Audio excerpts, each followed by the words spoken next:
AB48 news Gujarat. હવે નજર કરીએ આજના મુખ્ય સમાચાર પર।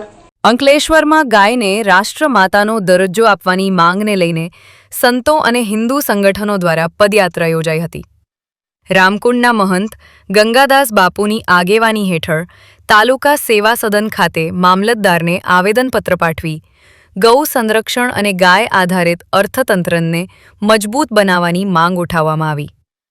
અંકલેશ્વરના રામકુંડથી શરૂ થયેલી આ પદયાત્રામાં સંતો, કથાકાર પ્રિયાંશુ મહારાજ તેમજ વિવિધ હિન્દુ સંગઠનના આગેવાનો મોટી સંખ્યામાં જોડાયા હતા। પદયાત્રા તાલુકા સેવા સદન પહોંચતા મામલતદાર રાજન વસાવાને આવેદનપત્ર પાઠવાયું હતું। આવેદનપત્રમાં જણાવાયું કે ગુજરાત ગૌ સંરક્ષણ અને જીવદયા માટે વિશ્વભરમાં ઓળખાય છે, ત્યારે ગાયને રાષ્ટ્રમાતા અથવા રાષ્ટ્ર આરાધ્યા તરીકે બંધારણીય માન્યતા આપવી જોઈએ। સાથે જ ગૌ હત્યા અટકાવવા અલગ પશુ મંત્રાલય બનાવવું, ગાય સેવા અને સંરક્ષણ માટે કડક કાયદો લાગુ કરવો તેમજ કતલખાનાઓના લાયસન્સ રદ કરવાની માંગ પણ ઉઠાવવામાં આવી। આ ઉપરાંત ગાય આધારિત અર્થતંત્રને પ્રોત્સાહન આપીને ગુજરાતને વિશ્વ માટે એક મોડેલ બનાવવાની અપીલ પણ કરવામાં આવી હતી। જય શ્રી રામ, વંદે ગૌ માતરમ।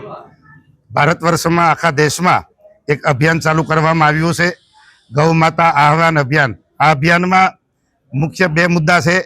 ગૌ માતાને રાષ્ટ્રમાતા ઘોષિત કરો અને ગૌ હત્યા સંપૂર્ણ બંધ થાય અને એની ઉપર કડકમાં કડક કાયદા થાય એવી અપીલ। સાધુ સમાજ, એમાં કોઈનું નામ નથી, કોઈ પાર્ટી નથી, કોઈ નેતા નથી, સ્વયં આપણે જાતે આ અભિયાનમાં જોડાયેલા છીએ અને સમગ્ર ભારત વર્ષમાં આજે ઠેર ઠેર જગ્યાએ તાલુકા જિલ્લામાં આવેદનપત્રો આપ્યા છે સાધુ સંતોએ। અંકલેશ્વરમાં કમસે કમ 30 થી 32 હજાર ગૌ ભક્તોની સાઇન કરીને આજે અંકલેશ્વર મામલતદાર કચેરીએ મામલતદારશ્રીને આવેદનપત્ર આપવામાં આવ્યું છે। આ સહી કરેલા જે અમારા જે ફોર્મ છે એ બધા રાજ્યપાલ શ્રી, મહામહિમ રાષ્ટ્રપતિ શ્રી અને વડાપ્રધાન શ્રી અને ગુજરાત રાજ્યના મુખ્યમંત્રી સુધી આ સહીન કરેલા બધા કાગળો ત્યાં પહોંચતા કરશે મામલતદાર શ્રી।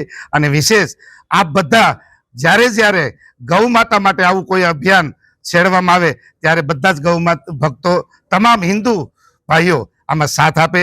આમાં મુસ્લિમ ભાઈઓએ પણ સહયોગ કરી છે, કારણ કે પશુપાલક હોય એ પણ પશુઓના પ્રેમી છે, ગાયું ગૌ માતાના પ્રેમી છે, તો બધાએ સાથે મળીને આ અભિયાનને સાથ આપ્યો છે। ખૂબ ખૂબ હું તમામ હિન્દુ ભાઈઓ ભક્તોનો હું ખૂબ ખૂબ આભાર માનું છું। જય શ્રી રામ, વંદે ગૌ માતરમ। AB48 ન્યૂઝ ગુજરાત સાથે ધર્મેશ રાણા, અંકલેશ્વર।